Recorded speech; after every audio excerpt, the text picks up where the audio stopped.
বিশ্বনবী তাবুকের যুদ্ধে গেলেন।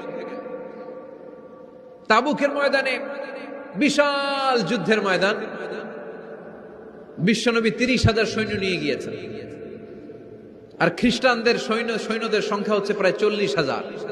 কিন্তু বিশ্বনবী যুদ্ধে এসেছেন শুনে খ্রিস্টান বাদশা দৌড়, সৈন্যবাহিনী নিয়ে সব পালায় গেছে। যুদ্ধ ছাড়াই বিশ্বনবীর বিজয় দিছে কে? বিশ্বনবী তো মহা খুশি, আল্লাহ শুকরিয়া আদায় করলেন। যুদ্ধের ময়দানে বিশ্বনবী দাঁড়িয়ে আছেন, হঠাৎ দেখলেন সাইয়েদনা জিব্রাইল আকাশ থেকে জমিনে নেমে আসছে। জিব্রাইলকে আল্লাহ তাআলা 600 পাখা দিয়েছিলেন।